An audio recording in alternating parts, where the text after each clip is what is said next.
Muito bom dia, pessoal. Dando sequência aí aos nossos estudos, né? Na aula passada, a gente comentou sobre as obrigações alternativas, né? E eu falei das facultativas também, não foi isso? Só me confirmem aí. Pedi até muita atenção para não confundir a facultativa com a alternativa. Elas são muito próximas, né? E é muito sutil a diferença. Foi isso, não foi? Terminamos nas facultativas.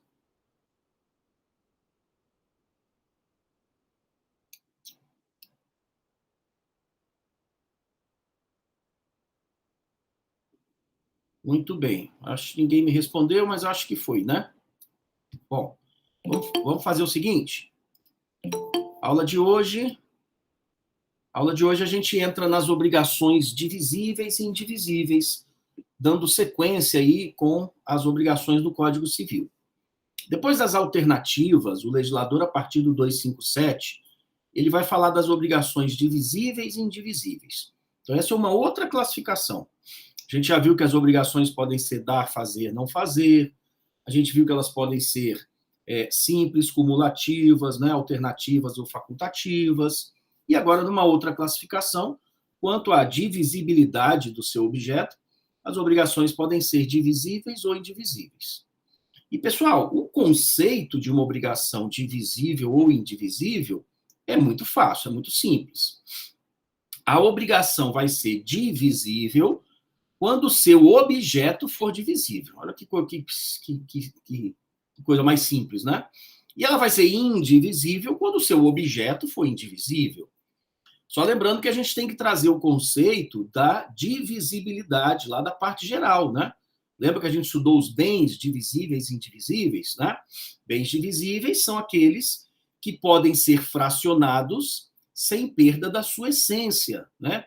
Ou do seu valor econômico. Me lembro que a doutrina diz assim, um diamante, por exemplo, ele até pode ser fracionado, mas se você fracionar o diamante, você vai perder o valor econômico. Então, aquela pedra, ela se torna um bem indivisível, né? Pois bem, aquele conceito de divisibilidade, a gente usa aqui. Então, a obrigação divisível tem um objeto divisível. Por exemplo, pagar R$100. Qual é o objeto? Não é R$100? R$100 eu consigo fracionar? Eu consigo dividir? Consigo. Então, a obrigação é divisível. Agora, se eu digo entregar um celular, tem como entregar meio celular? Um terço do celular? Não tem. Então, eu estou diante de um bem indivisível. Se o objeto é indivisível, a obrigação é indivisível. Então, o conceito é muito simples. Agora, existem dois artigos que eu brinco aqui com vocês, que a gente vai acabar o semestre falando eles de cor, que é o 313 e o 314, não é? O 313 dizendo assim, credor não é obrigado a aceitar coisa diversa, ainda que mais valiosa. Então, se a obrigação é entregar o celular, eu só posso cumprir com essa obrigação entregando o celular, né? Nem mais, nem menos. E o 314, que diz assim, o credor não é obrigado a aceitar por partes se foi convencionado que ele receberia a prestação por inteiro. Então, por exemplo, se a minha obrigação é pagar R$100 hoje, eu não posso fracionar, eu não posso pagar duas de 50. Eu não posso, por exemplo, se eu tenho R$99, eu não posso dar 99 para ficar em mora só com R$1. A não ser que o credor aceite, aí é outra história, né? Se o credor concordar, eu posso tudo. Mas, em princípio, quando eu digo eu posso, significa que eu tenho o direito. Se eu devo R$100, eu tenho o direito de pagar R$100. Mas eu não posso pagar, por exemplo, 99. Eu não tenho o direito de pagar 99. E se eu não tenho o direito de pagar 99, eu também não posso consignar o pagamento de 99. Cheguei lá no credor, para pagar meu aluguel, R$100, só tenho 99. Falei, meu amigo, ó, só tenho 99, aceita isso daqui, amanhã ou depois eu trago R$1. Ele não é obrigado a aceitar. E mais, se ele não aceitar, eu não posso sair dali e consignar o pagamento. Porque eu só posso consignar o pagamento se o credor não tinha justa causa. Tá certo? Oi, Maria Clara, sem problema, viu? Acompanha aí, nós estamos começando a falar das obrigações divisíveis e indivisíveis. E aí eu estou lembrando aqui os artigos 313 e o 314. 313, credor não é obrigado a aceitar coisa diversa. 314, o credor não é obrigado a receber por partes. Então, se a minha prestação é R$100, eu tenho o direito de pagar R$100. Se o credor não receber, eu posso consignar. Mas se a minha prestação é 100, eu não tenho o direito de pagar 99. Bom, dito isso, o que me interessa saber se a obrigação é divisível ou indivisível? Se eu tenho um credor e um devedor. Porque, por exemplo, sei lá, eu devo entregar o celular. Essa obrigação, que é dar coisa certa, essa obrigação ela também é indivisível. Então, eu não consigo entregar meio celular, né? 1/3 do celular, não tem como. Mas se eu devo R$100, essa obrigação ela é divisível. Mas eu não posso dividir. Eu não posso chegar para o credor e falar, vou te dar 50 hoje e 50 amanhã. Tá entendendo? Eu não posso, vou dar 99 hoje e R$1 depois. Não posso. Então, o que me adianta? Porque a obrigação indivisível, tudo bem, eu não posso fracionar, porque é indivisível. A obrigação divisível, se eu tiver um credor e um devedor, eu também não posso fracionar, embora esta obrigação seja divisível. Entenderam? Então, a primeira conclusão que eu chego é o seguinte, ó, só me interessa estudar as obrigações divisíveis ou indivisíveis se eu tiver mais de um credor ou mais de um devedor. Aí tudo bem. Porque se eu tiver mais de um credor ou mais de um devedor, a regra geral que eu vou aplicar nas obrigações divisíveis é que elas serão divididas em tantos quantos forem os credores ou devedores. Vou colocar isso aqui no quadrinho, pessoal, que a informação aqui começa a ser relevante. Olha só.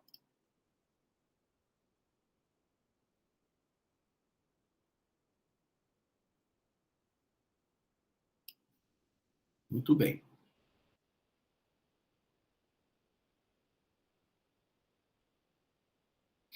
Olha lá. O que eu estou dizendo para vocês? Nas obrigações divisíveis, certo? Eu tenho uma regra geral. Se a obrigação é divisível, olha lá, a obrigação se divide em tantos quantos forem os devedores ou credores. Certo? Essa é a regra de ouro, essa é a regra geral. A obrigação se divide.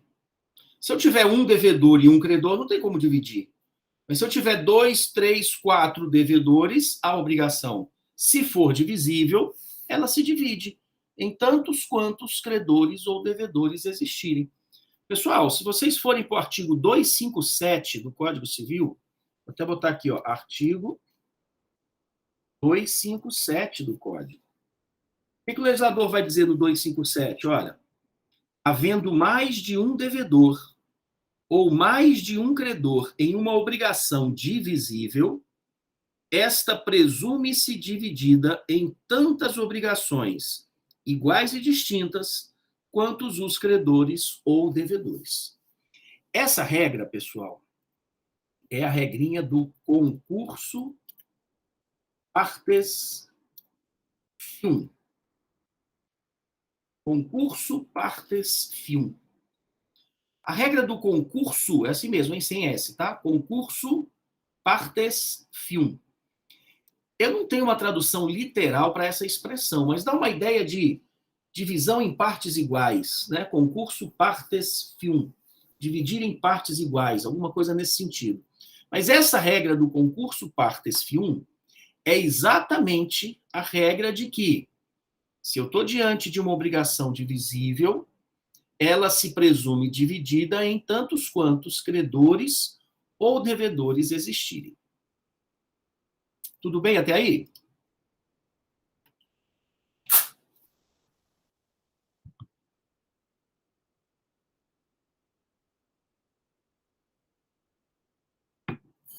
Maria Clara, Alicia, tudo ok, né? Então, vou fazer uma pergunta para vocês, tá certo? Quero a participação de vocês. Se eu disser assim, olha a regra geral que eu já sei, hein? Se eu disser assim, olha, João e Maria são irmãos, eles foram à casa de Pedro e eles pediram R$ 1.000 emprestado. Iam pagar daqui a uma semana. Então, Pedro emprestou R$ 1.000 para João e Maria. No dia do vencimento da obrigação, o Pedro percebeu que o João, ele não tem patrimônio, ele é insolvente. Ele não ia perder tempo com o João, não. E aí ele resolve cobrar a dívida da Maria. A pergunta é, quanto é que ele pode cobrar da Maria? A metade, professor? Pois é, Alice, a pergunta é bem essa, né? Será que ele pode cobrar os R$ 1.000 da Maria ou ele só pode cobrar os R$ 500 da Maria? Entenderam? E eu acho, a Alicia já acertou, ela está correta. Ele só pode cobrar R$ 500 da Maria. Por quê? Porque eu estou aplicando a regra geral. Não é uma obrigação divisível? Então esta presume-se dividida em tantos quantos credores ou devedores existirem. Se eu disse que João e Maria devem 1.000, é porque o João deve 500 e a Maria deve 500. E eu, perfeito, Marcela, só a metade também. E eu fiz de propósito, querendo dar umas pegadinhas, botei assim, João e Maria são irmãos. E eles foram juntos na casa do João e pediram R$ 1.000. Isso interfere em alguma coisa? Nada. João deve 500, Maria deve 500. É como se eu tivesse duas obrigações. Pedro é credor de João em 500, Pedro é credor de Maria em 500. Nessa situação, se o João não tem patrimônio, Pedro não vai poder cobrar nada dele, que ele não tem dinheiro. E ele vai cobrar 500 da Maria, Maria vai pagar, e os outros 500 ele vai perder, porque o João é insolvente. Agora, eu tenho certeza que o senso comum pensa o contrário. Eu tenho certeza que o senso comum pensa assim, se o Pedro emprestou dinheiro para o João e para a Maria, R$ 1.000, ele vai cobrar de quem ele quiser, os 1.000, ele não emprestou para os dois, né? Se o João não quer pagar, a Maria paga e depois ela se vira lá com o João, etc. Cuidado. Cuidado porque a gente sempre pensa em solidariedade. Porque a solidariedade, e ser solidário é isso, né? Todo mundo abraçado, né? Sou solidário com você. A solidariedade é um instituto do direito das obrigações em que, se ela existir, o devedor, mesmo sendo devedor só de uma fração ideal, ele poderá ser cobrado no todo. Entenderam? Por exemplo, se eu dissesse que João e Maria são solidários e devem R$ 1.000 a Pedro, agora o Pedro pode cobrar do jeito que ele quiser. Pode cobrar 1.000 só do João, ou 1.000 só da Maria, ou 500 e 500, ou R$ 1 do João e 999 da Maria. Mas aí eles são solidários. Mas essa situação, essa consequência não é a mais justa. A mais justa é fazer com que cada um pague a quantia que recebeu. Então, se eu emprestei 1.000 para João e Maria, presume-se que João recebeu 500 e Maria 500. Então, na hora de pagar, João paga 500, Maria 500. A solidariedade, nesse exemplo que eu estou dando, representa uma garantia a mais do recebimento da obrigação por parte do credor. Claro, se João e Maria são solidários, eu vou ter 2 patrimônios para poder cobrar os 1.000. Não é verdade? Mas a solidariedade representa uma injustiça. Então é preciso que se diga, isso é pergunta de prova, cai muito, hein? Artigo 265 do Código Civil. A solidariedade, ela não se presume, ou deriva da lei ou da vontade das partes.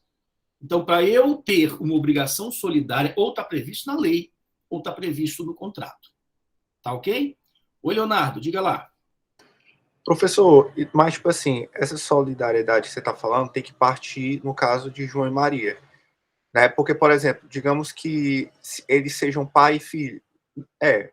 ou então mãe e filhos. No caso, o cara que emprestou o dinheiro, ele já imagina, tipo assim, uma relação solidária que se um não pagar, um ou outro vai cobrir o caso. Mas se um não quiser cobrir do outro, mesmo sendo, tipo assim, na imagem dele tem uma questão solidária, não é obrigado, né? É só se eles tomarem a iniciativa, tipo assim, eu vou ajudar aquela pessoa. Perfeito, Leonardo. Ou então, a solidariedade está prevista na lei. Entendeu? Então, por exemplo, os pais são solidários com as dívidas dos filhos menores. Se tem na lei, a solidariedade existe. Com a defesa do consumidor, no artigo 12, diz assim, ó, todos os fornecedores, e aí quando ele fala todos os fornecedores, pode ser comerciante, fabricante, importador, exportador, assistência técnica, etc. Todos os fornecedores respondem solidariamente pelos danos causados aos consumidores. Então, por exemplo, se eu comprei um celular, eu fui usar esse celular e ele explodiu, me causando lesões, eu não vou só pedir a troca do celular, eu vou pedir indenização. Essa indenização, o artigo 12 diz que todos os fornecedores são solidários. Então, embora a gente não tenha combinado isso, essa indenização eu escolho. Eu posso entrar contra o comerciante, ou contra o fabricante, ou contra o importador, ou contra a assistência técnica, não interessa. Isso é solidariedade. Entendeu? Mas a solidariedade, olha, Leonardo, ou está na lei, ou ela tem que estar prevista no contrato. Então, o exemplo que eu dei, eu fui botando pegadinhas. João e Maria são irmãos. E eles juntos foram pedir R$1.000 a Pedro. Eu falei a palavra solidariedade? Não. Então, eu não posso presumir solidariedade. Irmãos são solidários pela lei? Não, nunca foram. Eu e a minha irmã, a gente foi pedir um dinheiro emprestado no banco. O banco emprestou. Emprestou para mim, emprestou para ela. São obrigações que podem até ser a mesma obrigação, mas é como se fossem obrigações distintas. Tá certo? Tranquilo? Entendi. Nesse caso aí da obrigação maior é só quando tem uma responsabilidade com a pessoa, né? No caso, um empresário, ele vai ter responsabilidade com o que ele está dando para o consumidor, o filho que é de menor, o pai vai ter responsabilidade e vai ter que responder. Pronto. Mas isso tem que estar na lei. Ou está na lei, ou está no contrato. Vou dar um exemplo. Eu tenho um salão de beleza num bairro periférico aqui em Fortaleza. Aí eu descubro que o BNB, o Banco do Nordeste, ele faz um empréstimo pequeno para quem é microempresário, ou MEI, etc. Enfim, aí eu cheguei lá no Banco do Nordeste e falei, olha, eu estou precisando de 5 mil para dar uma reformada lá no meu ponto, pintar, comprar um espelho novo, comprar uma tesoura nova, etc. Enfim. E aí o gerente do banco fala assim, a gente empresta sim, mas eu vou te incluir num crédito aqui que chama Crédito Amigo. Não tem o Crédito Amigo do Banco do Nordeste? Você volta lá para o seu bairro e chama mais 9 amigos. Mas é claro, e se o João e Maria fossem casados, depende do regime de bens. Tá certo? Depende do regime de bens. Mas, em princípio, dívidas contraídas para pagamento das dívidas do casal, o casal é solidário, em princípio, tá certo? Então, se João e Maria fossem casados, eles poderiam até ser solidariamente responsáveis pela dívida. Tudo bem? Mas aí está na lei, repito, solidariedade, muita cautela. Ou está na lei, ou está no contrato. Tá, deixa eu voltar ao exemplo. Aí, o cidadão foi lá no BNB, querendo 5 mil, o gerente falou assim, volta lá para o seu bairro, traga 9 amigos comerciantes, que eu aqui vou emprestar 5 mil para cada um, para dar uma incrementada lá no bairro, né? Chama lá o dono da bodega, o dono da pequena padaria, você, o outro que vende água e tal, eu vou emprestar 5 mil para cada um, para todo mundo investir. Só que tem um porém, claro, né? A gente vai assinar um contrato onde vocês serão devedores solidários. É o diabo do crédito amigo mais de inimigo que eu já vi. Por quê? Porque agora ele emprestou 5 mil para 10 pessoas, totaliza 50 mil. Se essas 10 pessoas, se 9 gastaram dinheiro desordenadamente, não tem nada, e aquele lá do salão de beleza que pintou, etc. e tal, prosperou, o banco pode olhar para ele e cobrar dele os 50 mil. Entendeu? Aí ele vai dizer para o banco assim, rapaz, mas eu só peguei 5. Sim, meu amigo, mas você era devedor solidário. Então você garante o pagamento dos demais. Percebem que é uma tremenda injustiça, né, não, Leonardo? Você só ganhou 5 e vai pagar 50? Por isso que a solidariedade não se presume. Ou o legislador ordena, tem que estar previsto na lei, né? Sei lá, os empresários respondem solidariamente pelos danos que os seus prepostos causam aos consumidores, não está na lei? Então, se você chegou lá no mercadinho, foi destratado pelo funcionário, você pode entrar contra o mercadinho, porque o mercadinho o funcionário é preposto, etc., por aí vai. Então, a solidariedade ou está na lei ou está no contrato. Essa do Crédito Amigo, a gente colocou no contrato. E aí, muita atenção a isso, hein?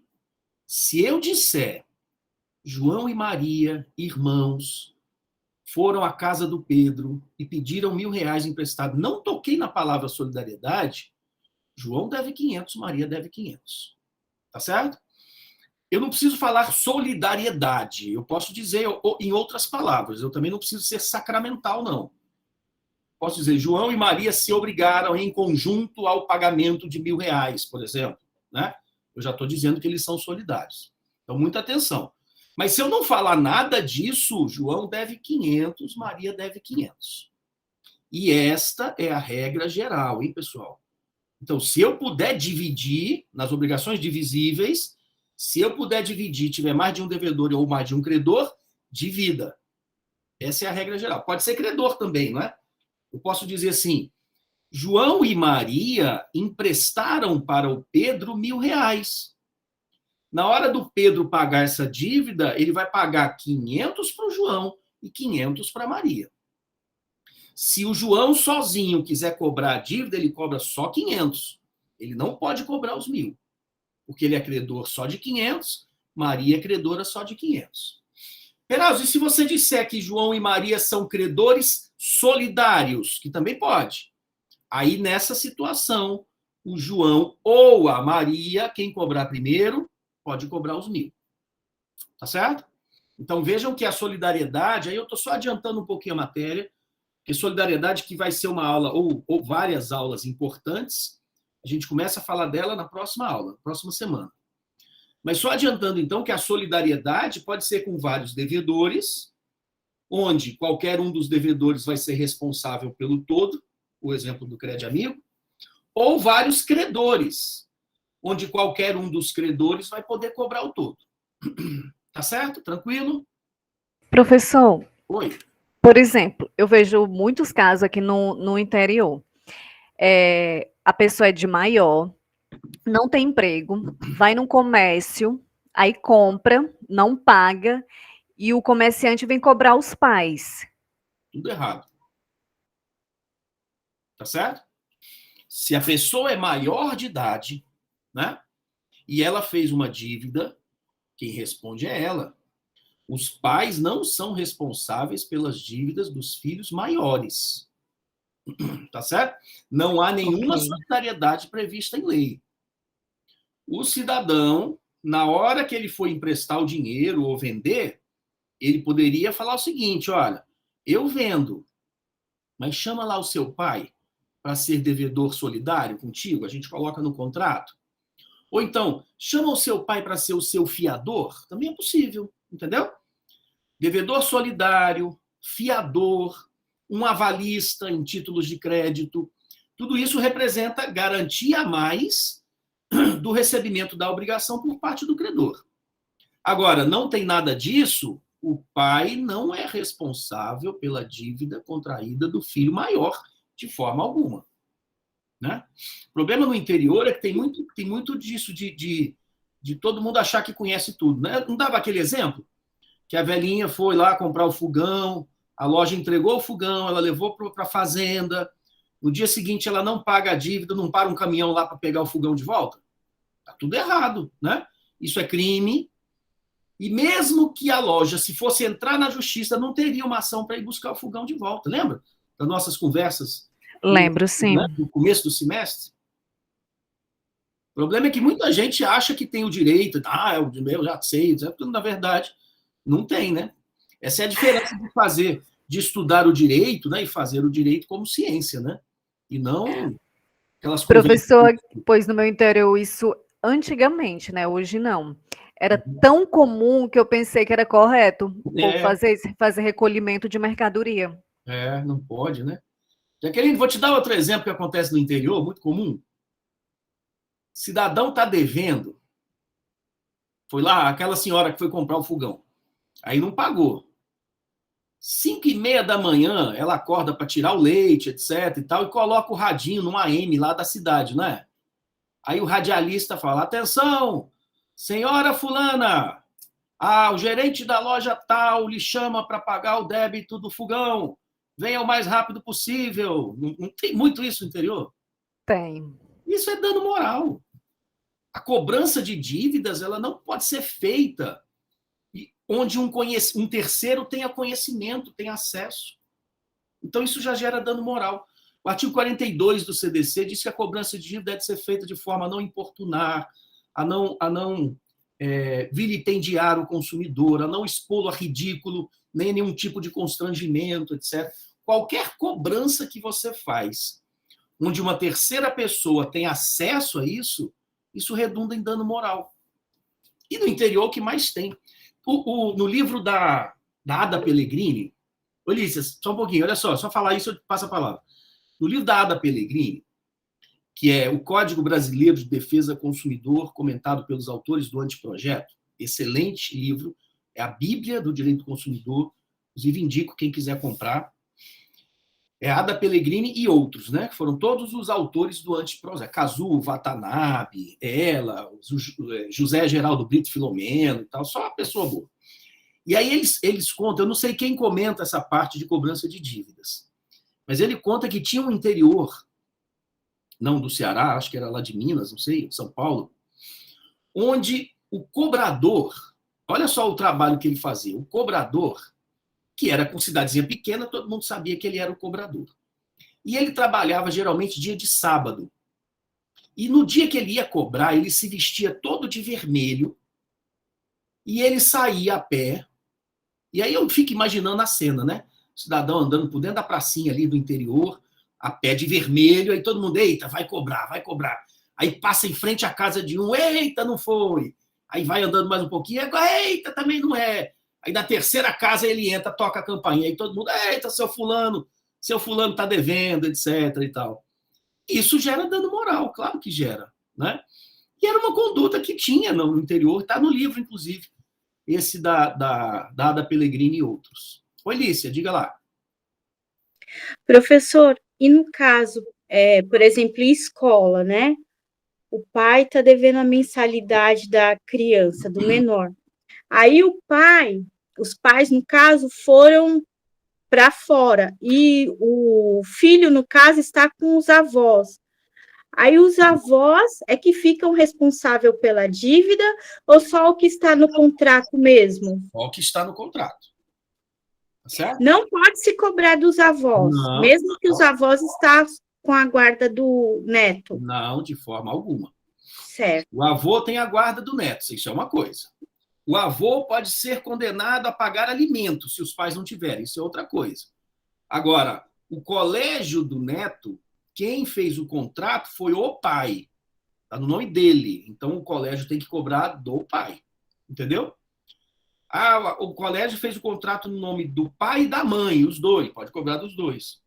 O colégio já fez, o filho já é maior. O colégio fez o contrato no nome do filho mesmo. Não pode cobrar do pai. Entendeu? Jaqueline, o nome do autor do livro.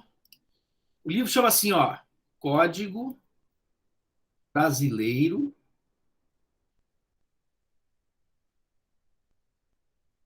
Não é o Código Brasileiro, não. Código de Defesa do Consumidor, né? Defesa do Consumidor. Comentado pelos autores do anteprojeto. Código Brasileiro, é assim.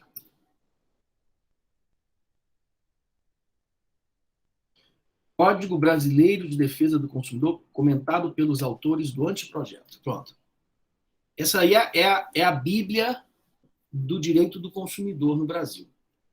Esse livro é da Ada Pellegrini, de saudosa memória, né? E outros. Ada Pellegrini e outros.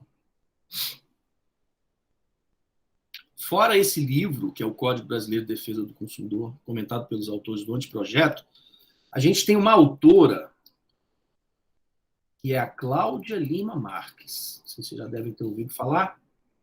É outro, tá? O Código Brasileiro é da Ada Pellegrini e outros. E tem uma autora que tem vários livros, tem vários artigos. A lei do superendividamento é da cabeça dela, que é a Cláudia Lima Marques. Então, o que vocês conseguirem dela, ela tem contratos do Código de Defesa do Consumidor, tem um livro que eu tenho aqui dela aqui em cima. Enfim, ela tem vários livros. O que vocês conseguirem dela também, ela é o. Se eu acho que o Código Brasileiro de Defesa do Consumidor é a Bíblia, né, da defesa do consumidor, Cláudia Lima Marques é o suprassumo, é a entidade máxima, é o nome máximo aqui de defesa do consumidor no Brasil. Tá bom? Lícia, quer falar alguma coisa ou não? Não, professor, tá a mão ainda aí? Eu tirei. Tá, é porque estava com a mão levantada, achei que você queria falar mais. Pois então tá, pessoal, tranquilo isso, né? Muito cuidado. Sim, aí eu estava falando só de cobrança de dívidas, então, né? Muitas condutas hoje em dia geram dano moral e a gente nem sabe. Você chega no elevador, aí tem lá, o síndico botou assim, condôminos em dívida. Senhor João, senhor Pedro, senhor Joaquim, etc. Tudo isso ali é dano moral. Ele não pode me expor ridículo dessa maneira. Ele não pode. Terceiros não podem saber que eu, eventualmente, estou em mora. Entenderam? Aí eles fizeram o seguinte: não pode botar o nome, não? Tá bom. Condôminos em dia, apartamento 201, apartamento 502, apartamento 1000 e tanto. Também dá dano moral. Aí eles mudaram, disseram assim: então vamos fazer o seguinte: condôminos que não estão em atraso, apartamento 201, 202, aí se o teu não está lá é porque você está em atraso. Isso também gera dano moral. Né? Quem quer falar aí? Lícia, Jaqueline? Professor, sou eu. Oi. Professor, uns 15 dias atrás, eu passei por um constrangimento no laboratório Pastel, ali perto da Monte Clinic. Uhum. Eu cheguei, peguei a ficha, fiquei na cadeirinha com meus documentos em mãos, né? A funcionária só fez gritar da onde ela estava. Ei, a gente não trabalha mais com a Unimed não, viu? Nunca é de esperar a minha vez e falar só para mim. Jaqueline, eu não sei. Não sei se... Será que isso é um constrangimento? Eu não sei. Seria um constrangimento se ela dissesse assim: ei, não posso te atender não, porque eu entrei aqui na Unimed e eu consultei que você está devendo. Entendeu? Isso seria um constrangimento. Mas eu não sei se ela falasse... Talvez poderia ser um aviso, né? A gente não está trabalhando mais com Unimed, hein? Eu não sei se é um constrangimento assim que gera uma indenização por dano moral, né? Lembrando que o STJ tem súmula, inclusive, que meros dissabores e tal não podem redundar em uma indenização, né? Confesso que eu, assim, fiquei meio na dúvida se isso seria suficiente para gerar uma indenização. Oi, Lícia, quer falar? Não, professor, eu não sei por que essa mão ainda está aí. Peraí. Então vai ficar a sua mãozinha aí. Pronto, tem nada não. Muito bem, pessoal. Então, passando dessa fase, lembrando que a regra geral, então, é o que se presume é a divisibilidade na obrigação quando for divisível, mas essa regra geral vai ter duas exceções, que eu já venho comentando, que eu já comentei aqui. Então, vou falar aqui delas. Vou voltar para o meu quadrinho. Essa regra geral, então, das obrigações divisíveis, ela vai ter duas exceções. Ó, exceções. Quais são essas exceções? Primeira, se eu disse que João e Maria devem R$ 1.000, a obrigação é divisível. Então, o João vai pagar 500, Maria 500. Mas se eu disser que João e Maria devem entregar um barco, não tem como eu dividir o barco. Não tem como o João entregar meio barco e Maria meio barco, entendeu? Então, a primeira exceção, que é o que a gente vai ver ainda na aula de hoje, são as obrigações indivisíveis. Indivisíveis. E a segunda exceção que eu já introduzi são as obrigações solidárias. Né? Primeira exceção, se João e Maria devem um barco, não tem como dividir. Eu sei que o João só deve meio barco, mas meio barco não existe. Então eu estou diante de uma exceção. A segunda, se eu disser que João e Maria são solidários em 1.000, o credor cobra do jeito que ele quiser. Então é a segunda exceção para a regra do concurso partes film. Certo? Bom, feito isso, olha só, o que a gente passa a estudar agora? A gente entra na primeira exceção. Obrigações indivisíveis.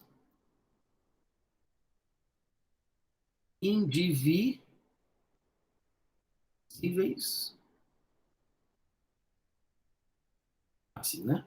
Indivisíveis com pluralidade de devedores. Pronto. Primeira situação que a gente passa a estudar é essa. Obrigação indivisível com pluralidade de devedores. Vou botar aqui uma obrigação. Vamos supor aqui, peraí. Vou fazer... Vou botar um quadrinho assim, vou colocar... Acho que 3 dá certo. Ó, vou botar um credor aqui em cima. Então, por exemplo, João. E João vai ser credor. Vou botar 3 devedores aqui. Ó. Vou botar Maria, Pedro e Joaquim. Lembrando sempre, hein, quando eu desenho uma obrigação, eu coloco credor em cima, devedores embaixo. Tá? Então, aqui eu estou dizendo que Maria, Pedro e Joaquim são devedores de João. Se eu dissesse assim, pessoal, Maria, Pedro e Joaquim devem a João R$ 30.000. R$ 30.000. Como é que o João cobra essa dívida? 10 de cada? 10 de cada. Perfeito, Lícia, né? Por que 10 de cada? Porque 30.000 é divisível, eu vou aplicar a regra geral. Então, o credor só pode cobrar 10 da Maria, 10 do Pedro e 10 do Joaquim. Perfeito. Só que eu vou dizer que que Maria, Pedro e Joaquim devem entregar para o João um carro. Um carro no valor de R$ 30.000.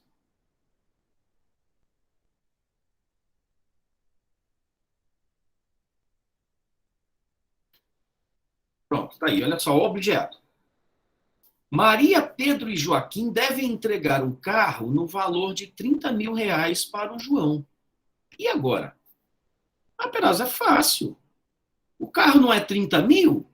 Cobra 10.000 de cada, compra o carro e pronto, está resolvido o problema.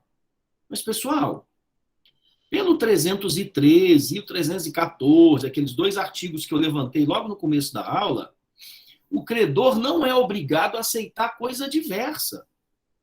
Então, Maria, Pedro e Joaquim, eles devem o carro, não é o valor do carro.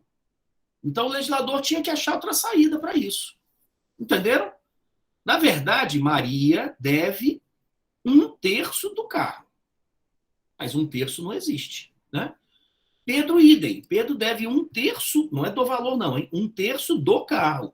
Mas 1/3 do carro não existe. E Joaquim também deve 1/3 do carro, e 1/3 do carro também não existe. Vamos supor ainda que, para garantir o pagamento dessa dívida, eu tenho aqui, ó, um fiador. Sei lá, vou botar aqui, ó, fiador Lucas. Certo? Então agora aumentei. Agora eu tenho, ó, Maria, Pedro e Joaquim devem entregar um carro. Não estou falando nada de solidariedade, hein? Eu estou falando de uma obrigação que é indivisível. Maria, Pedro e Joaquim devem entregar um carro que custa 30 mil para João. Para garantir o pagamento dessa dívida, eu tenho uma garantia aqui que é um fiador, ó, Lucas. Lucas é fiador de Maria, Pedro e Joaquim. Tá certo? Só lembrando, pessoal, que o fiador aqui pode ser fiador só do Joaquim. Eu posso ter um fiador para cada devedor. Eu teria cofiança. Eu posso ter 2 fiadores de todo mundo. Também seria uma cofiança. Eu posso até mesmo ter um fiador do fiador. Por exemplo, eu estou dizendo aqui que Lucas é fiador desses 3. Aí eu posso colocar uma Francisca aqui, ó, que é fiadora do Lucas. Entendeu? É uma garantia a mais. Se os devedores aí não pagarem, o Lucas paga. Se o Lucas não pagar, a Francisca, que é fiadora dele, paga. Então é possível que eu tenha fiador do fiador. É o chamado abonador de fiança. Não tem problema algum. Tá certo? Pessoal, me ajudem aí. Como é que o legislador podia arranjar uma regra para que 3 pessoas que devem um carro cumprissem com essa obrigação? Professor, mas se o carro ele é indivisível, a Maria, o Pedro e o Joaquim não acabam por ser solidários? Não, entendi a sua pergunta. Não. É. A regra vai ser muito parecida, mas não confundir solidariedade com indivisibilidade. Sua pergunta faz muito sentido, porque vai parecer que eles são solidários, vai sim, mas a gente vai ver que entre a indivisibilidade e a solidariedade existem diferenças. Então, eu poderia muito bem dizer assim, olha, Maria, Pedro e Joaquim são devedores solidários para a entrega do carro. E aí eu vou juntar solidariedade com indivisibilidade. Mas eu não estou falando mais de solidariedade agora, eu vou falar só na próxima aula. Aqui é só o fato da obrigação ou do objeto, ó, ser indivisível. Mas a regra, num primeiro momento, vai ser a mesma. E aí eu vou logo adiantando. Como não existe 1/3 do carro, né, não tem como, o que vai acontecer? O legislador permite que o credor exija o todo de qualquer um dos devedores. Tal e qual uma solidariedade nesse primeiro momento. Tá certo? Mas aqui não é por ser solidário, que eles não são. Aqui, a regra é porque o objeto é indivisível. Tudo bem? Então, o que o João pode fazer? O João pode chegar só para Maria e exigir dela o carro. Maria, que não deve o carro, ela deve 1/3 do carro, ela vai ser obrigada a pagar o todo, porque o objeto é indivisível. Mas, ao mesmo tempo que o legislador obriga a Maria a pagar o todo, e é uma injustiça com a Maria, que ela não deve o carro, ela deve 1/3 do carro, esse mesmo legislador, automaticamente, por força de lei, ele vai pegar essa Maria que está aqui embaixo, ó, e vai colocá-la no lugar do credor. Tá certo? Esse movimento aqui, pessoal, de eu tirar a Maria daqui e jogar ela aqui para cima no lugar do João, isso é subrogação. Palavra nova, hein? Vou até botar em negrito aqui, ó. Palavra nova. Subrogação. Maria, ao pagar o todo, ao entregar o carro, ela vai estar subrogada nos direitos do credor. É como se o João fosse embora dessa obrigação, porque o João recebeu o carro. Então, o João está satisfeito. A obrigação foi cumprida. O João vai embora dessa obrigação. Mas essa obrigação ela não se extingue. Essa obrigação, no lugar do João, entra a Maria. E entra a Maria na mesma obrigação. Perazzo, entra a Maria para quê? Quem é que me ajuda aí? Porque Maria não devia o carro, Maria devia 1/3 do carro. Porque o objeto era indivisível, ela teve que entregar o todo. Mas a parte dela mesma é só de 10 mil, né? É 1/3 do carro, que vale 10 mil. Como eu já entreguei o carro para o João, Maria se subrogou em 20 mil, porque ela tem que cobrar 20 mil do Pedro e do Joaquim aqui, ó. Fazer com que cada um pague 10 ao final. Mas, Pedro, você não disse que não poderia substituir o carro pelo valor do carro? Num primeiro momento. Perante o João, que é o credor, ele tem que receber o carro. Depois que ele recebe o carro, eu tenho que fazer com que cada um aqui pague os 10 mil do carro. Entenderam? Então, olha só, Maria se subrogou para quê? Para cobrar 10 mil do Pedro. E para cobrar 10 mil do Joaquim. Perazzo, se Maria se subrogou, está aqui no lugar do João, ela está subrogada em 20. Ela não pode cobrar 20 mil logo do Pedro, não? Não. Não, porque 20 mil é divisível ou indivisível? Dinheiro. Ah, dinheiro é divisível. Então eu volto para a regra geral. Eu volto para cá. Ó. Entendeu? Essa saída que o legislador deu é porque o carro é indivisível. Então, na hora que Maria entregou o carro, ela se subrogou em 20 mil. 20 mil é divisível. Então, ela vai cobrar 10 do Pedro e 10 do Joaquim. Tudo bem? Dúvidas?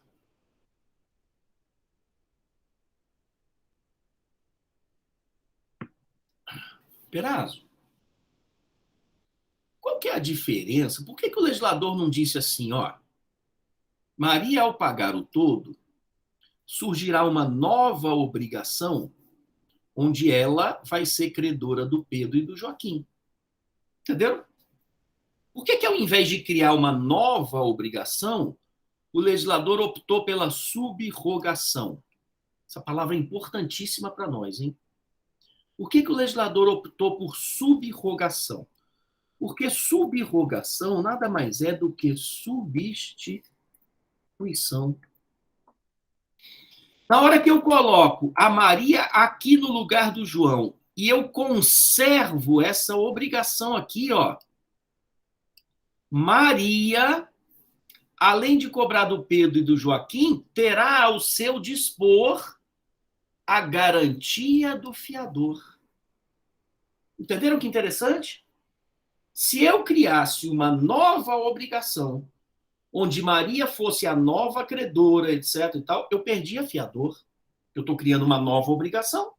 Só se o fiador quiser ser fiador de novo, no novo contrato. Mas na hora que eu simplesmente troco o credor por um outro, eu conservo a obrigação primitiva. E ao conservar a obrigação primitiva, isso é o mais importante, eu mantenho as garantias da dívida. Entenderam? Eu coloquei esse fiador aí de propósito, mas poderia ser uma hipoteca, poderia ser um penhor, poderia ser uma alienação fiduciária, podia ter um abonador da fiança, não interessa. Se eu troco o credor na mesma obrigação, qual é a importância disso? Eu conservo as garantias da dívida. Entendeu como é legal? O legislador, ó, fez uma injustiça com a Maria. Porque ele obrigou a Maria a pagar tudo. E Maria não deve tudo, ela deve 1/3 do carro. Só que o carro é indivisível. Então ela vai pagar o carro, e esse mesmo legislador que viu que foi uma injustiça com a Maria, o que ele fez com ela? subrogou Maria nos direitos do João. João foi embora.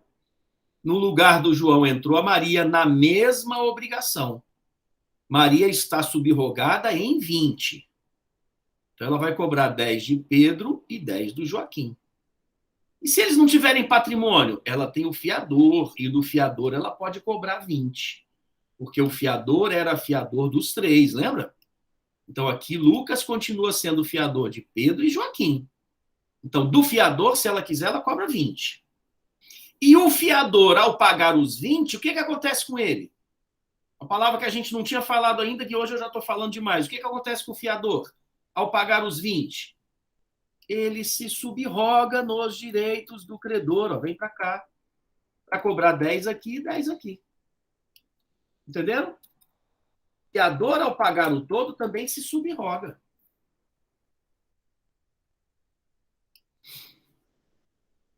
Tranquilo? Dúvidas? Não.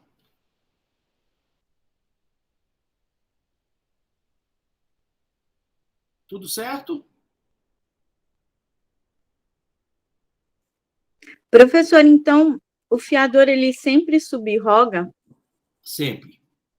Uhum. O fiador, ao pagar o todo, sempre se subroga. Quando a gente estudar a subrogação com mais calma, a gente vai ver que tem espécies de subrogação.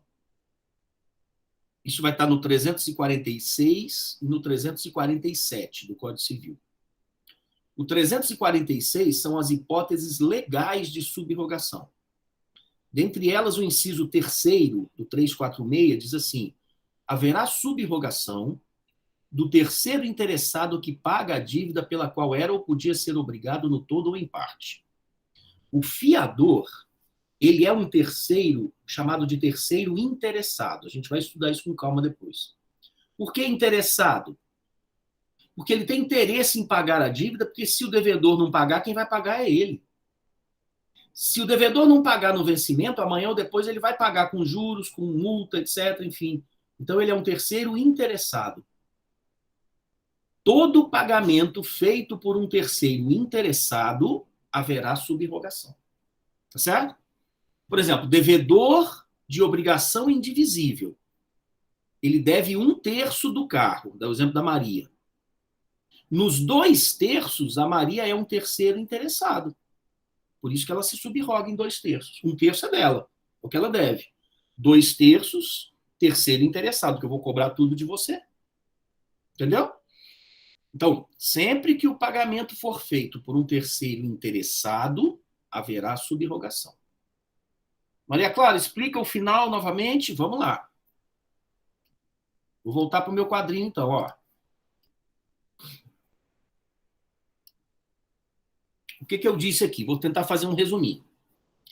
A minha obrigação é: João é credor da Maria, do Pedro e do Joaquim. Eles devem entregar um carro que vale 30 mil reais. Para garantir o pagamento dessa dívida, tem um fiador, que é o Lucas. Como é que o João cobra essa dívida? Ele pode cobrar o carro de qualquer um dos devedores, inclusive do fiador, se ele quiser. Né? Maria só deve 1/3 do carro. Mas como o carro é indivisível, tem nada a ver com solidariedade, hein? Não confundir. Como o carro é indivisível, esse João vai poder cobrar o carro da Maria. É uma injustiça, porque Maria só devia 1/3 do carro, que vale 10 mil. Mas não é o valor do carro que ela é obrigada a pagar, ela é obrigada a pagar o carro. Então ela entregou o carro. Na hora que ela entregou o carro para o João foi embora. A dívida foi quitada. Só que ao invés de extinguir essa obrigação, o legislador pega a Maria e joga aqui para cima. Ó. Tecnicamente falando, Maria, ao pagar o todo, se subroga nos direitos do credor. Ela não devia 10, que é o valor dela do carro, né? 1/3 do carro. Então ela vai estar subrogada para tentar receber 20 mil. De que maneira? 20 mil é divisível. Então, ela vai cobrar 10 mil do Pedro e 10 mil do Joaquim. Ela não pode cobrar 20 mil do Pedro, porque se a obrigação voltou a ser divisível, eu volto a aplicar a regra geral. Tá certo? Aí eu falei no final assim, ó, qual é a importância da Maria estar aqui em cima? Ou seja, qual é a importância de você aproveitar a obrigação que já existe? Porque essa obrigação primitiva tinha um fiador. Tinha não, ela tem um fiador. Então, quando eu jogo a Maria aqui para cima, ela tem os mesmos direitos que tinha o credor primitivo. Então, ela pode, além de cobrar 10 do Pedro e 10 do Joaquim, ela pode também, se quiser, cobrar 20 do fiador. Verás, por que 20? Porque o fiador é fiador do Pedro e do Joaquim. Inclusive, era fiador dela também, né? Só que ela se subrogou. Então, se Maria cobrar 20 mil do fiador, o fiador vai pagar 20. Ao pagar os 20, ele deve alguma coisa? Não, ele não deve nada. Então, ele se subroga em 20 para cobrar 10 do Pedro e 10 do Joaquim. Deu para entender? Maria Clara?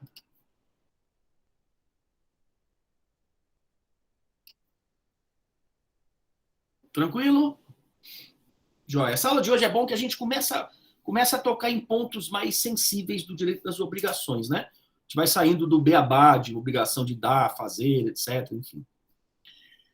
Se eu perguntasse para vocês assim, pessoal, olha só. Estou apresentando, né? Vou voltar aqui. Se eu perguntasse para vocês assim, raciocinem, hein? Antes da Maria se subrogar, então eu vou tirar a Maria daqui, ó. Eu boto ela de novo.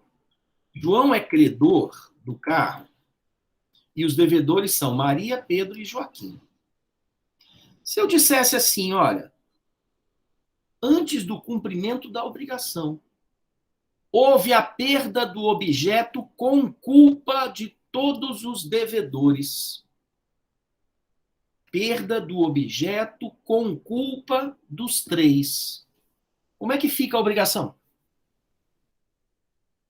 Poderia cobrar o João, no caso, né, que é o cobrador, é o João? Não, Isso. é o João que é o credor, ele poderia cobrar do Lucas, que é o fiador, aí o Lucas entraria, subroga, mas aí não... aí depois paga o prejuízo. Poderia, não, tudo bem. Ele poderia, se houve a perda com culpa de todo mundo, ele pode esquecer todo mundo e cobrar do fiador, pode. E o fiador, ao pagar, se subroga, tudo bem. Mas se ele quiser cobrar dos devedores, o que ele vai cobrar? Logo de cara, a perda do objeto com culpa, qual é a consequência disso? A gente estudou lá na obrigação de dar a coisa certa, por exemplo. Perda do objeto com culpa, qual é a consequência? Tem que pagar, né, professor? O equivalente mais as perdas e danos. Não é isso? A gente viu lá no 234, enfim, né? O equivalente mais as perdas e danos. Vamos supor, olha só, deixa eu voltar aqui para o meu quadrinho. Professor, com licença. Nesse caso que o senhor explicou, os três perderam o objeto com culpa, né? Isso, nesse primeiro exemplo que eu estou falando é isso. Os três perderam com culpa. Qual é a consequência disso? Equivalente mais perdas e danos. Então, olha só. Se a consequência é o equivalente mais as perdas e danos, eu vou voltar aqui para o meu quadrinho. Vamos supor que o equivalente eu sei quanto é, 30 mil, né? Então é 30 mil, ó. E vamos supor aqui, vou colocar aqui as perdas e danos, também deu 30 mil. Todo o prejuízo que ele sofreu, etc, enfim. Totalizando 60 mil de indenização. Eu quero saber o seguinte, o João vai cobrar 60 mil, que é o equivalente mais perdas e danos. Como é que ele cobra os 60?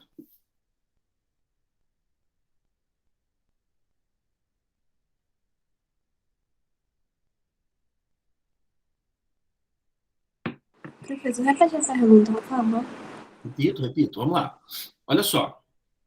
João é credor da Maria, do Pedro e do Joaquim para a entrega de um carro, que custa 30 mil. houve a perda do objeto com culpa dos três. Eu sei que a perda do objeto com culpa, a consequência é, devedor vai pagar o equivalente mais as perdas e danos. Aí eu estou calculando aqui, ó, o equivalente é 30 mil. Eu estou dizendo que, em relação às perdas e danos, foi provado que ele também teve um prejuízo de 30 mil. Então, o equivalente mais perdas e danos somou 60 mil. Como é que o João vai cobrar esses 60 mil? Pergunta é, ele pode cobrar 60 mil da Maria ou ele tem que cobrar 20 de cada? Seria igual ao caso anterior, professor, ele poderia cobrar 60 mil da Maria e a Maria sobe e fica sendo credora novamente, subroga e cobra do Pedro e do Joaquim? Entendi. Então, peraí, deixa eu raciocinar junto contigo, olha só. No caso anterior, por que o João poderia cobrar o carro da Maria? Qual é a justificativa?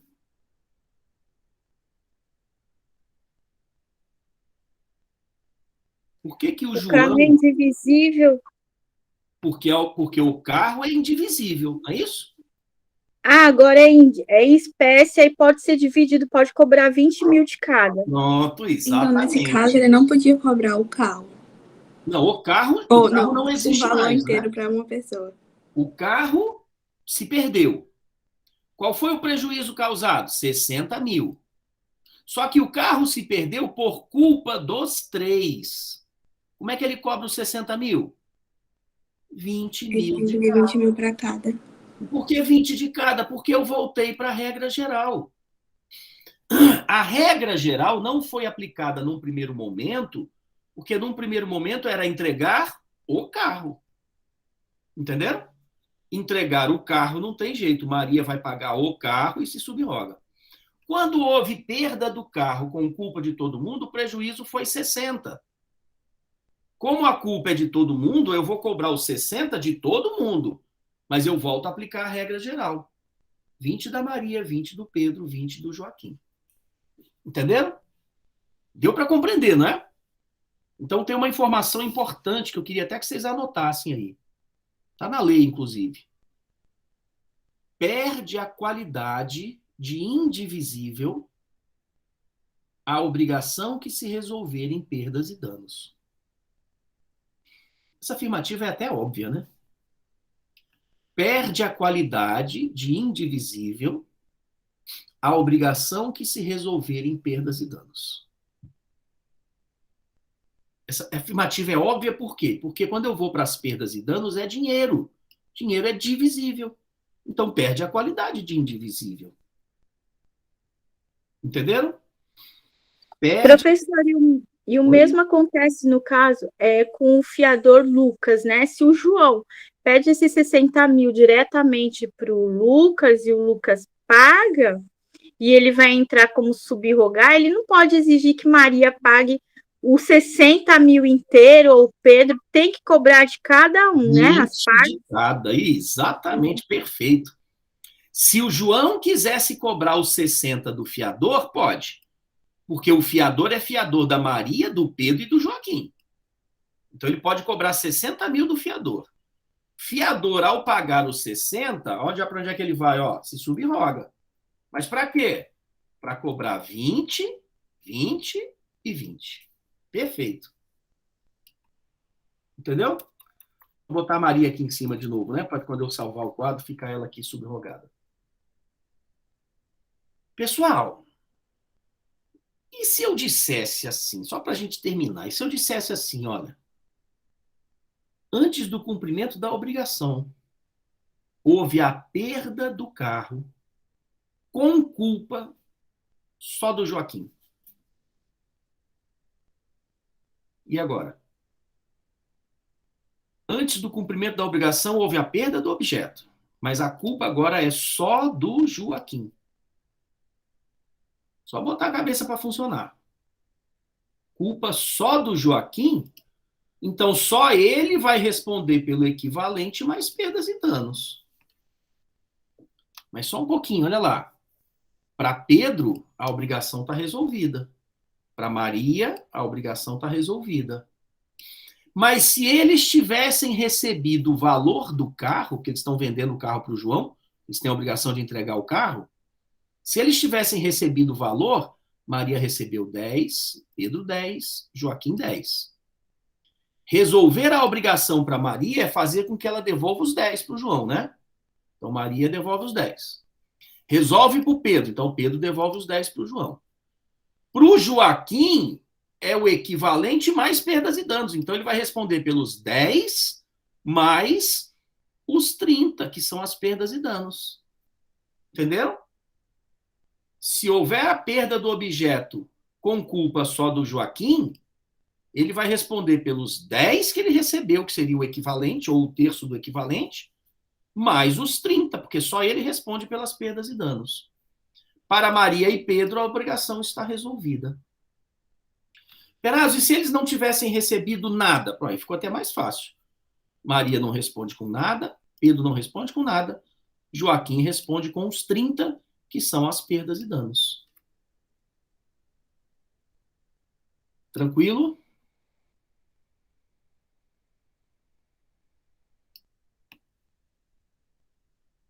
Tudo certo? Alguma dúvida? Não. Depois que a gente revê a aula umas 10 vezes, aprende. Depois, quando entrar em solidariedade, piora, viu? Porque a solidariedade a gente tem que ter muita atenção, porque aí vai ser cheio de regrinhas, etc. Enfim. Muito bem, pessoal.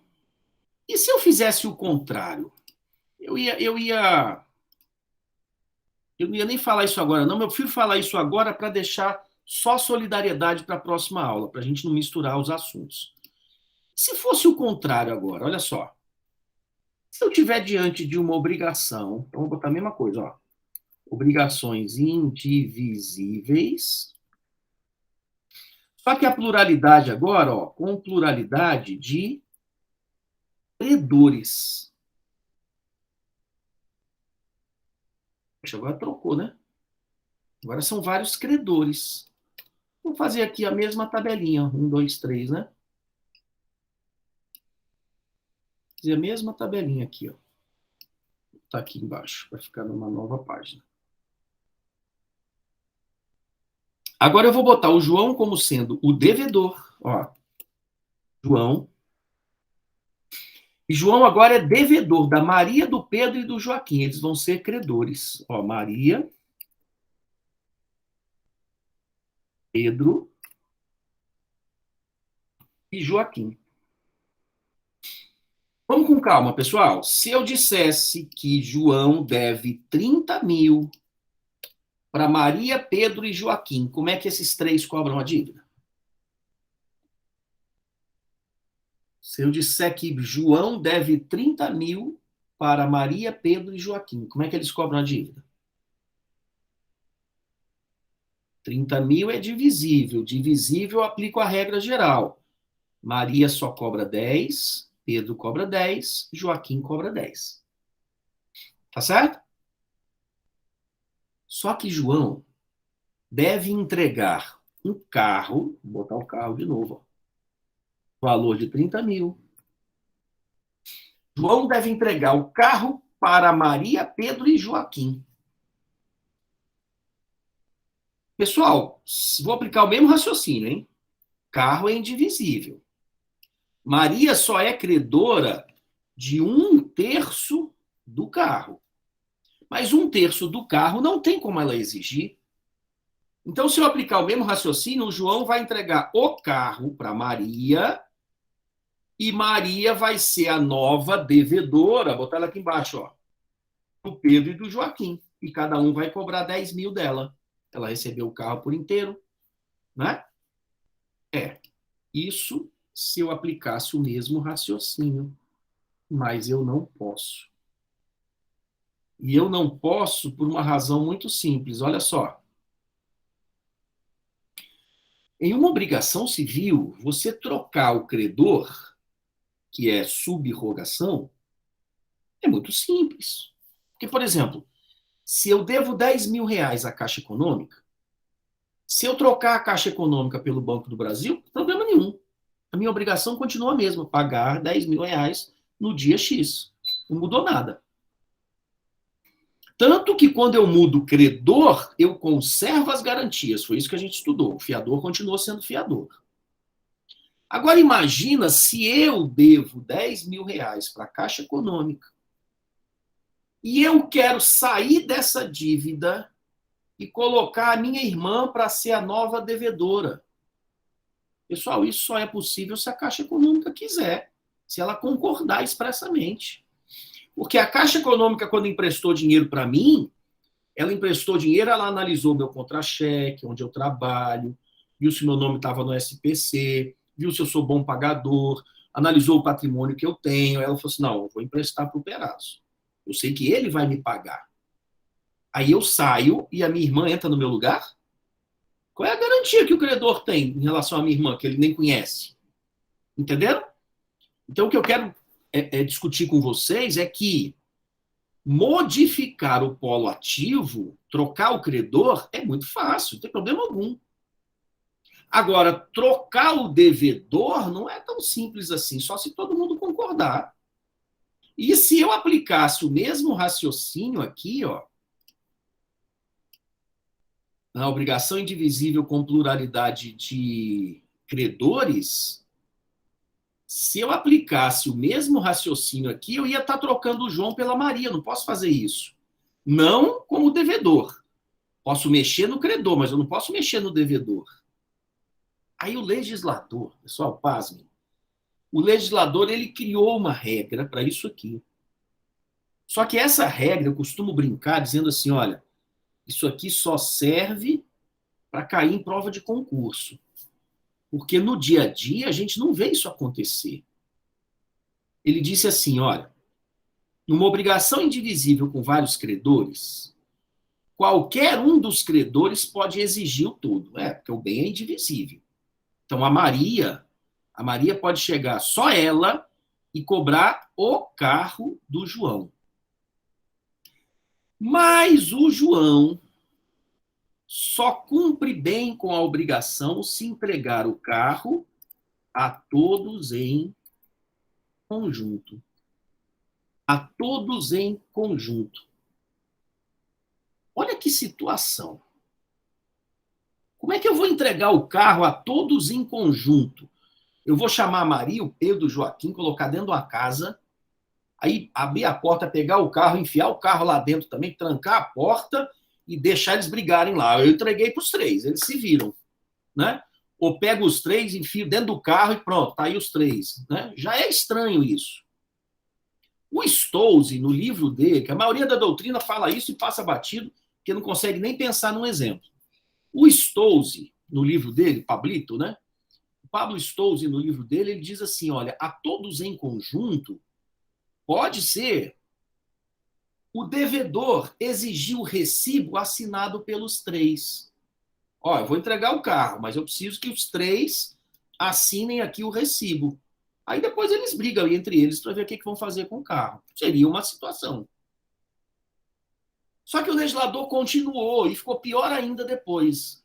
Ele diz que o João só pode entregar o carro a todos em conjunto, ou então, olha o 2 aqui, ó, ou então a um, ele vai entregar só para um, dando este uma caução de ratificação. Isso aqui que eu estou colocando está no artigo 260, depois vocês deem uma lida, tá? A um dando este uma caução de ratificação. Pessoal, primeiro de tudo, hein? Caução é com U. Caução com L é short, né? E lá é o short, é o calção. Aqui é a calção, é palavra feminina. O que mais a gente vê é o cidadão dizendo assim, não, eu estou lá no aluguel lá, mas tem o calção dentro, né?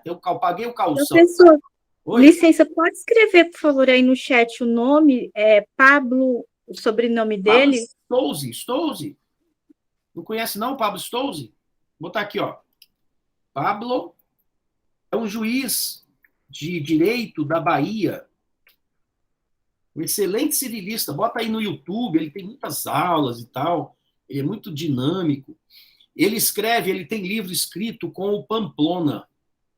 Deixa eu ver se eu tenho ele aqui em cima. Não, deve estar na Procuradoria. Na verdade, a gente só lembra do Stolze e não lembra muito do Pamplona, que é o coautor, né? Eles escrevem em conjunto, igual o Cristiano Chaves e o Rosenwald. Eles escrevem em conjunto.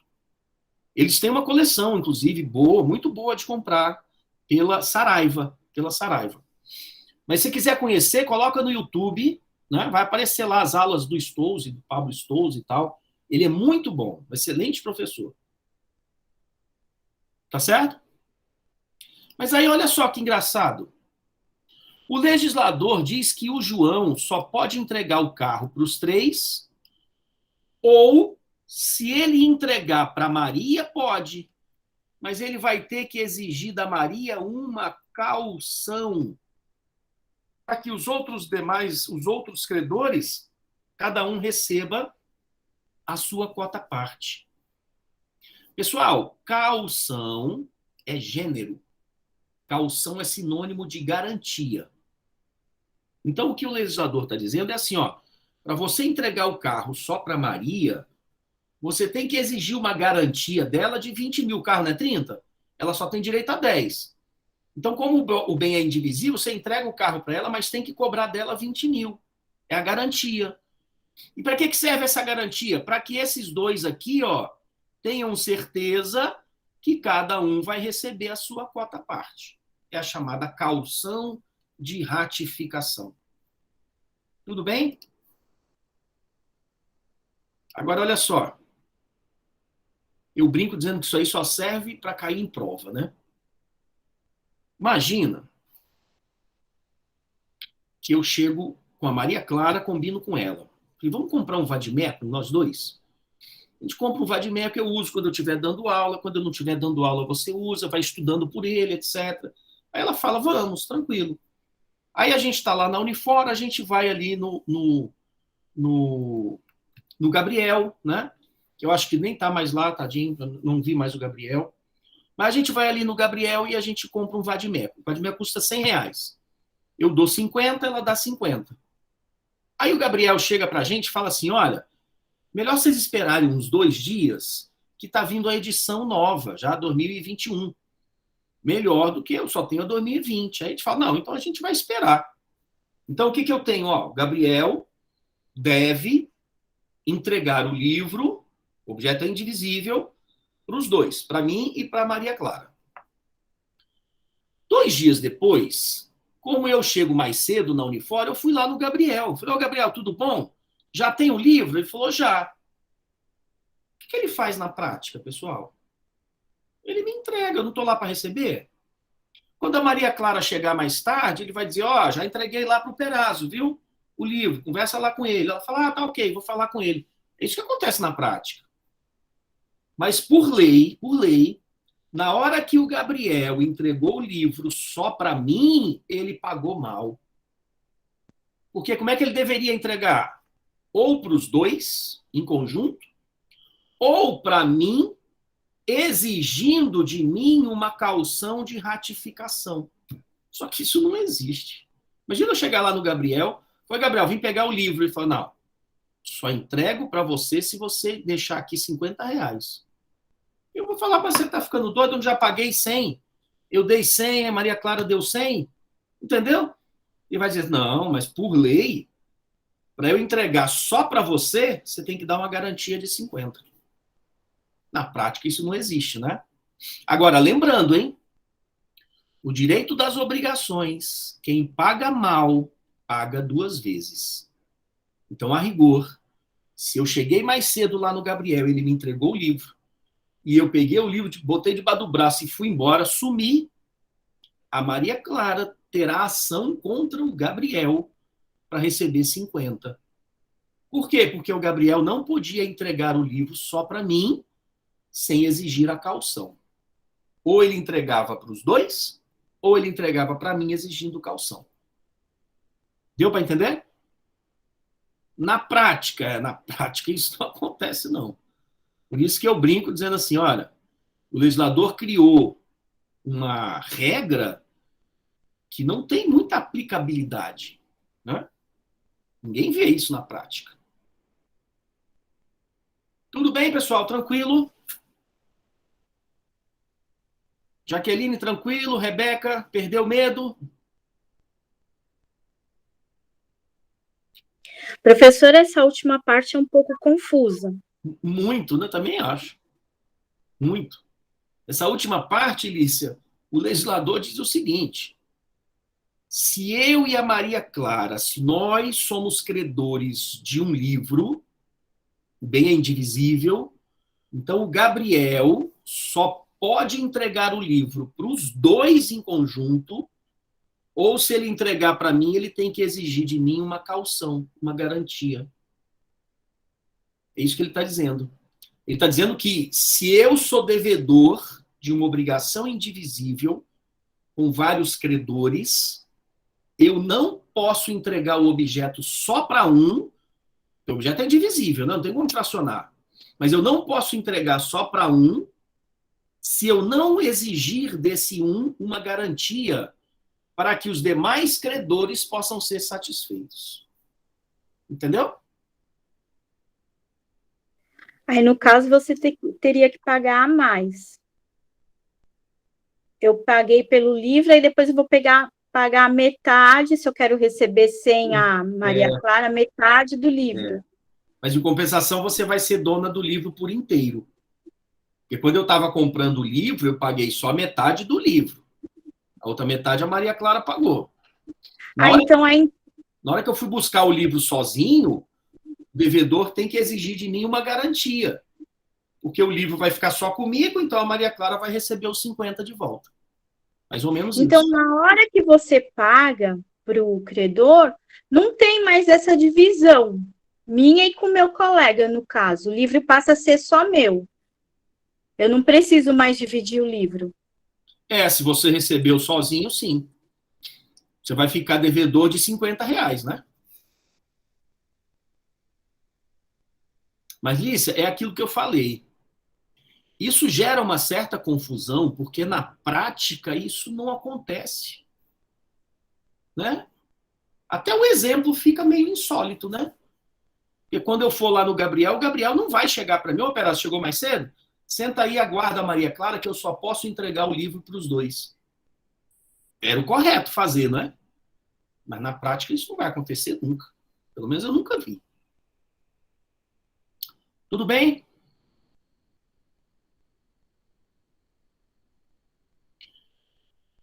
Pessoal, em breve eu coloco essa aula também lá no AVA, né? Para que a Jaqueline, principalmente, aí possa assistir aí umas 3 ou 4 vezes para fixar bem a matéria. Outra coisa, leiam, por gentileza, peguem o código, leiam os artigos de obrigação divisível e indivisível. Começa no 257 e vai até o 263. Leiam esses artigos. Se tiverem alguma dúvida, no começo da próxima aula a gente combina aí de discutir os artigos, porque eu queria já no próximo encontro falar sobre obrigação solidária. Eu fiz questão de terminar a matéria toda hoje aqui de obrigações indivisíveis, né? Até me estendendo um pouquinho do meu horário que eu dou para a aula, né? Que eu acabo sempre um pouquinho mais cedo, enfim. Mas para que a gente não misturasse os assuntos. Então, leiam, por favor, os artigos de obrigações indivisíveis. Próxima aula, a gente tem um encontro muito importante, onde a gente vai começar a discutir solidariedade. Tá bom? Deixa eu parar aqui a nossa gravação.